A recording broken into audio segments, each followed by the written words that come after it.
Senhoras e senhores, com a palavra o presidente da República, Luiz Inácio Lula da Silva.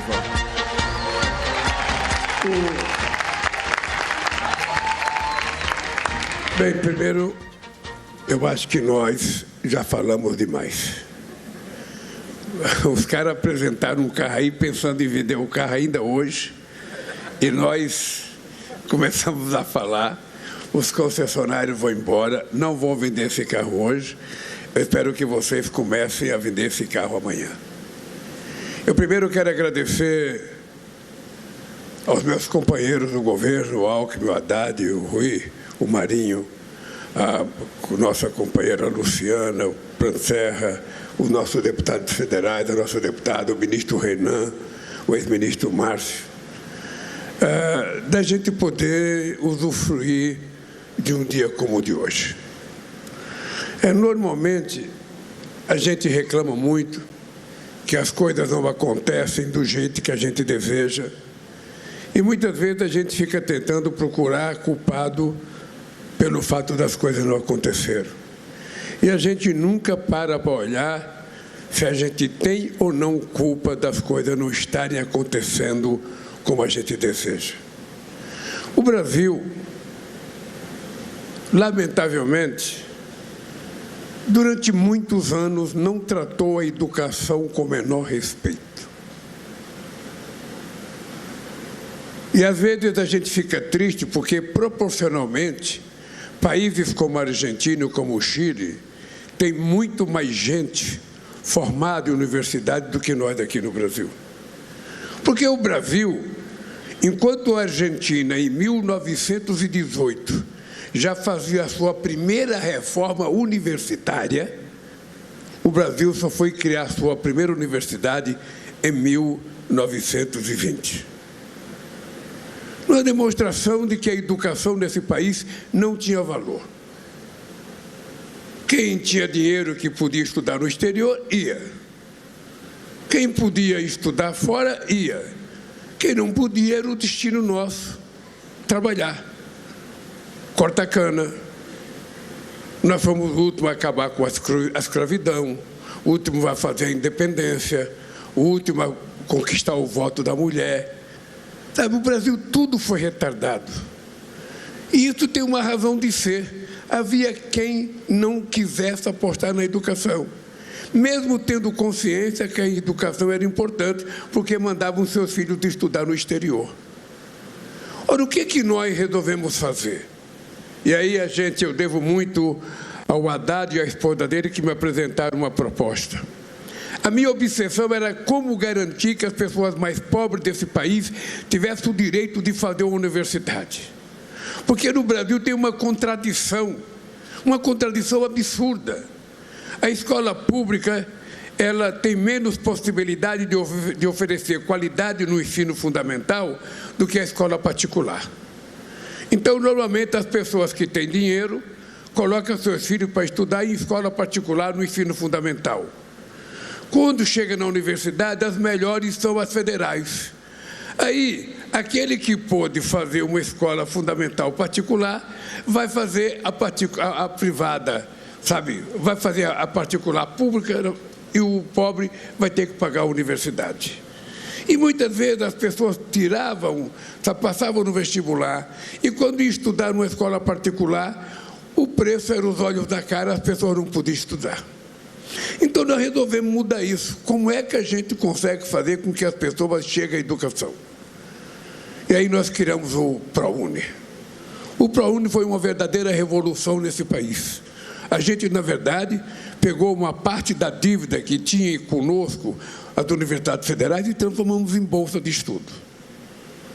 Que foi uma revolução. Foram mais de 2 milhões e meio de estudantes na universidade, gente da periferia de escola pública. A USP, há 20 anos atrás, o Alckmin era governador do estado, sabe, a USP não tinha quase nenhum negro estudante na USP. Depois nós criamos um mecanismo, o Alckmin também facilitou a periferia. Hoje você vai na USP, 50% dos estudantes são negros. numa demonstração da mudança que está havendo nesse país para que todos sejam tratados em igualdade de condições. Não importa a cor, a religião, o sexo, ou seja, todos têm que ter a mesma oportunidade.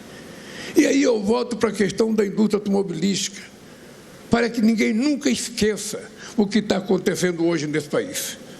Porque tem muita gente que acha é normal. Isso está acontecendo porque é normal. Isso não tem nada a ver com o Haddad na Fazenda, não tem nada a ver com o Lula na presidência. A indústria está crescendo porque é sorte, é porque nós somos competentes, é porque nós fazemos as coisas direito, porque nós sabemos vender carro. Será que isso é verdade?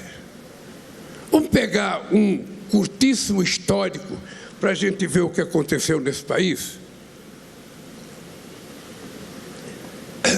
31 de dezembro de 2010.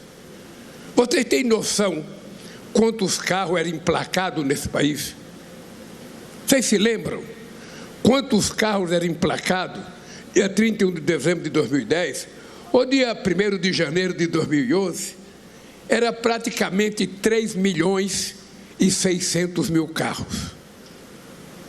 3.600.000 carros eram vendidos até 2012. O que aconteceu de 2012 até outro dia? Quando eu voltei para a presidência em 2023, você sabe quantos carros eram vendidos nesse país? 1.600.000 carros.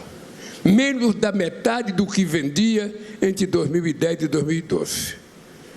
Quantas concessionárias fecharam nesse país? Quantas?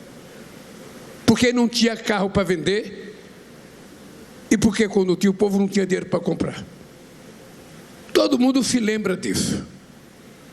Todo mundo se lembra. A história é muito curtinha para a gente saber o que aconteceu nesse país.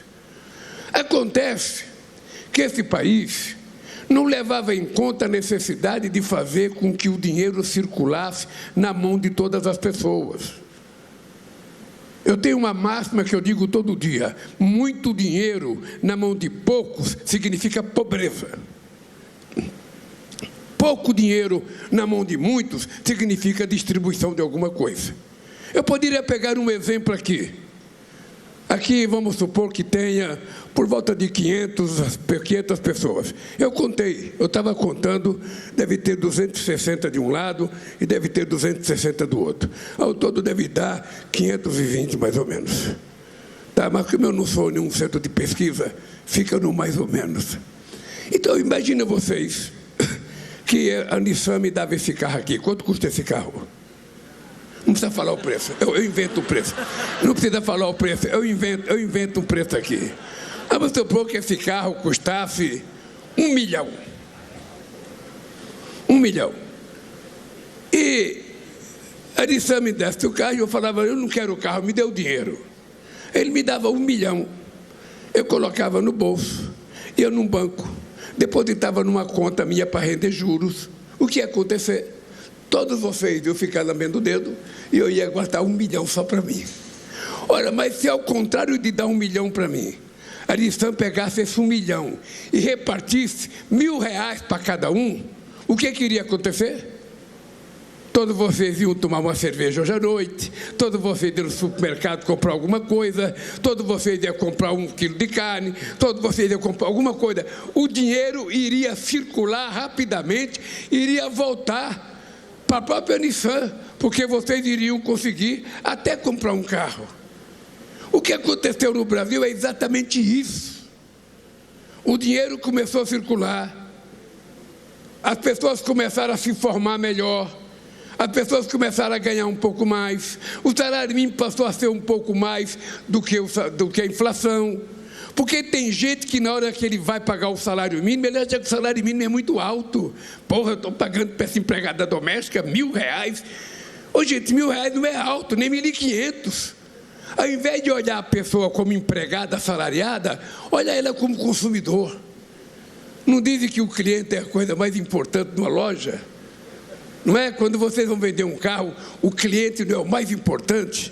Então imagine o trabalhador que você paga o salário, um cliente, um consumidor, porque aí a gente fica mais leve para pagar E a gente fica mais perceptivo de receber de volta esse dinheiro com as pessoas consumindo.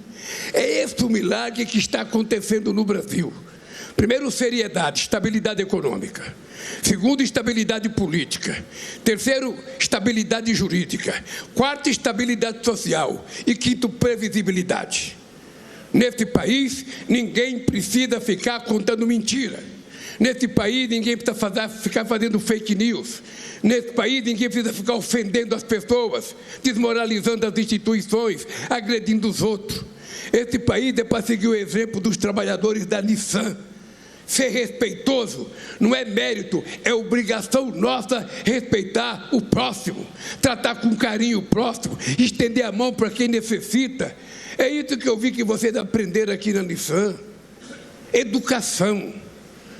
Educação. Eu fui no Japão agora, dei até um abraço no imperador. Disse que não podia tocar no imperador, eu dei logo um abraço nele, que é para ele saber como é que brasileiro age. Então eu fui, sabe, é o seguinte, é uma educação um pouco refinada que nós precisamos aprender, para a gente poder viver democraticamente de forma civilizada. Não é possível que esse país, que era o país mais querido do mundo, esse país era o país mais alegre do mundo, de repente foi tomado pelo ódio. De repente o pai não quer conversar com o filho porque o filho pensa diferente dele. De repente a mulher não quer conversar com o marido porque ele pensa diferente dela. De repente o pai quer brigar com o afilhado. Onde é que já se viu uma sociedade como a nossa, amorosa, trabalhadora, alegre, que tem samba, que tem futebol, que tem um monte de coisa, ser tomada pelo ódio, ser tomada pelo desrespeito? Por isso eu fiquei feliz com o tratamento que vocês prepararam para nós aí.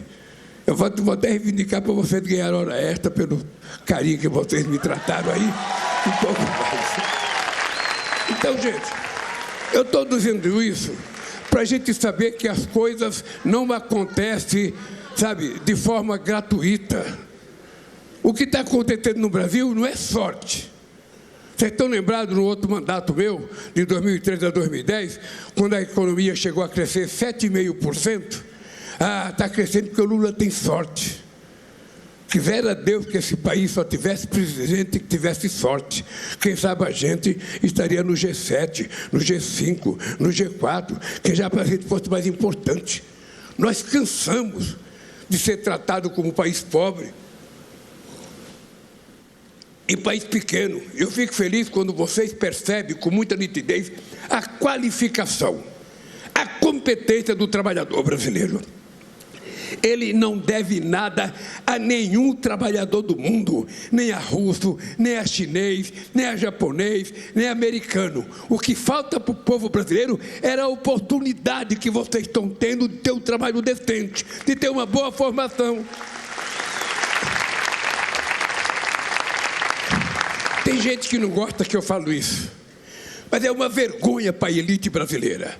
Uma vergonha para a elite brasileira que seja um presidente que só tem um diploma do Senai, o presidente que mais investiu em universidade na história do país, o que mais investiu em Instituto Federal e o que mais fez extensão universitária. Por que isso? É sorte? Não. É vontade. É compromisso. E eu sou daqueles que não desistem nunca. Não existe nada impossível quando a gente tem vontade de fazer. E eu voltei à presidência da República para provar que esse país não pode ser um país eternamente pobre, eternamente vivendo de Bolsa Família. Não, nós precisamos fazer as pessoas se formarem adequadamente, aprender uma profissão, para as pessoas poderem constituir família, terem prosperidade e viver bem num padrão de classe média. É isso que nós desejamos. Eu quero que todo mundo possa comprar um carro desse. Mas enquanto não puder, compre o mais baratinho, que vai ajudar outra indústria que produz o carro mais baratinho. Mas obviamente que quanto mais classe média vocês criarem, mais gente vai comprar esse carro chique aqui, que quem sabe um dia eu até vou comprar um, vou botar a mão nele aqui, para mostrar o meu desejo de ter esse carro. Então, gente, é isso. Thaís, vem aqui um pouquinho, Thaís. Vem cá.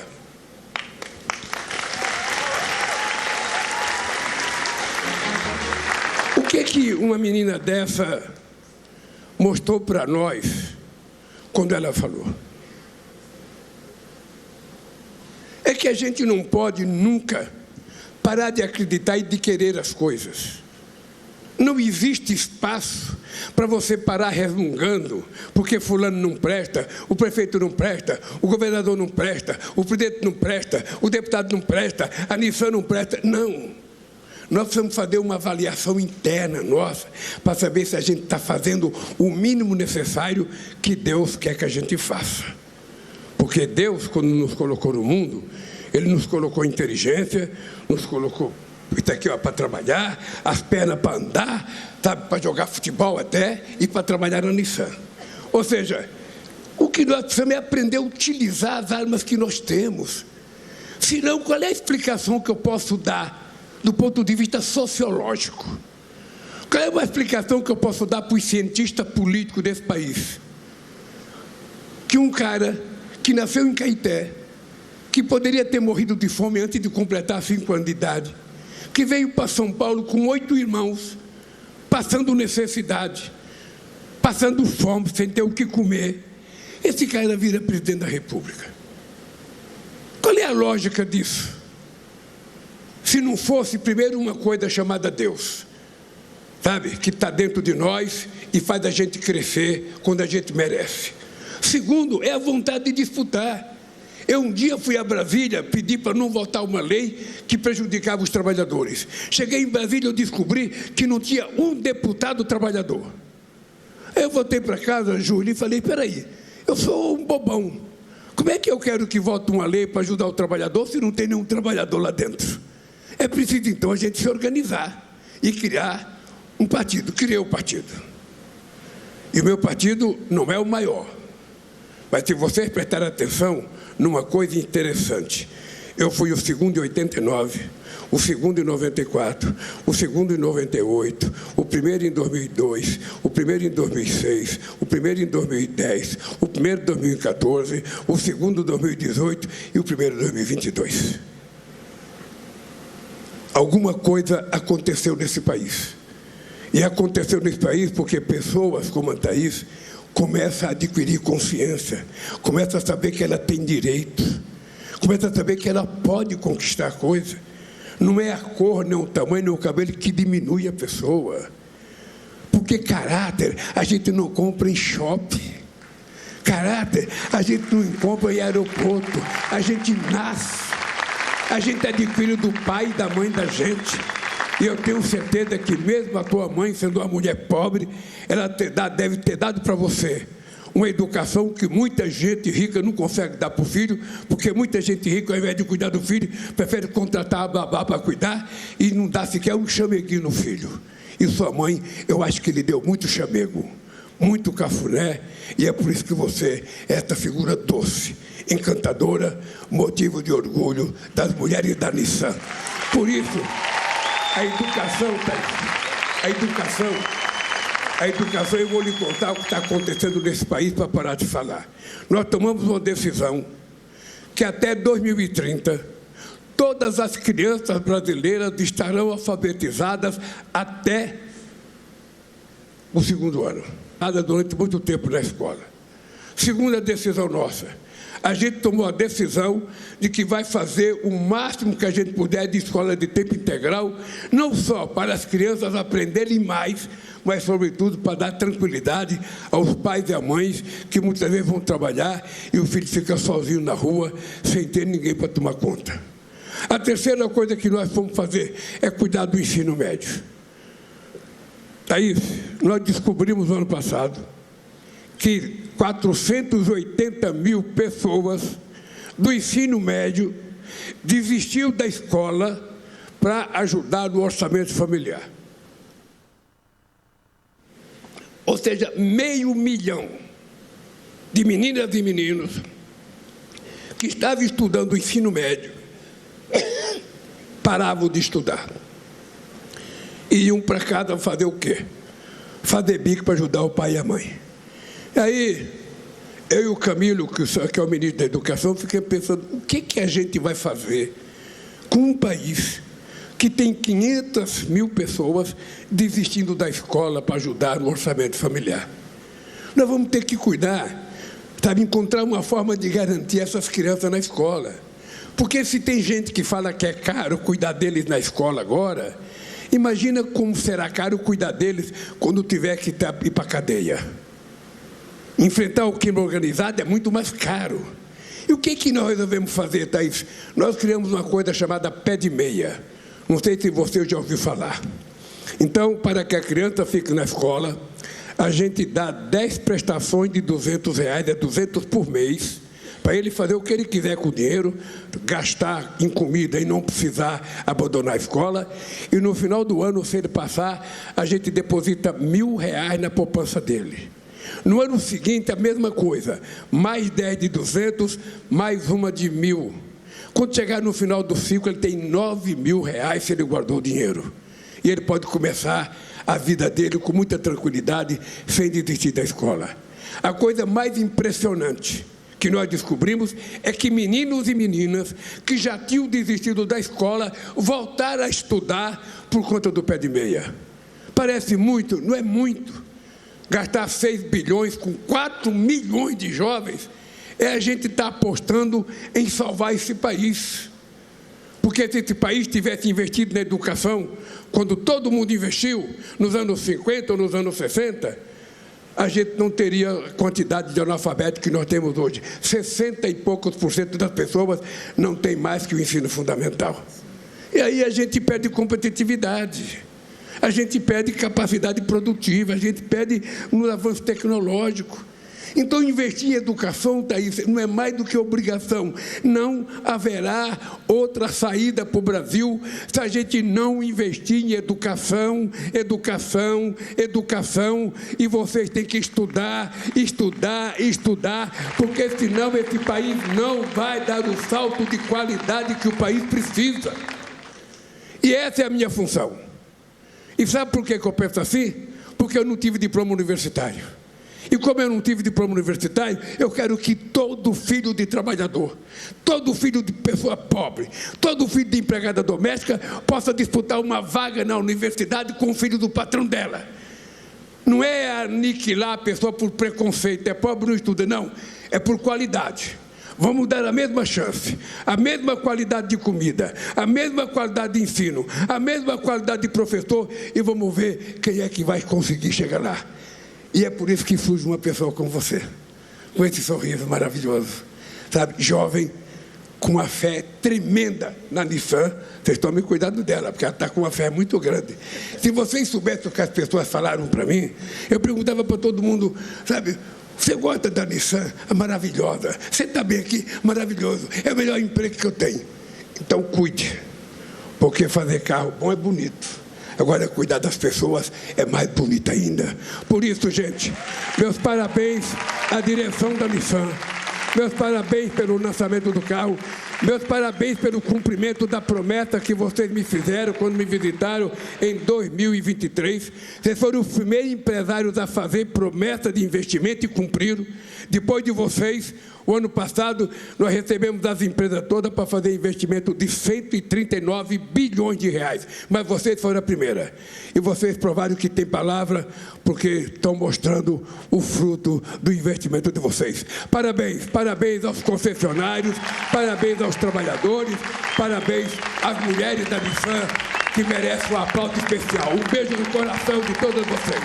Um abraço.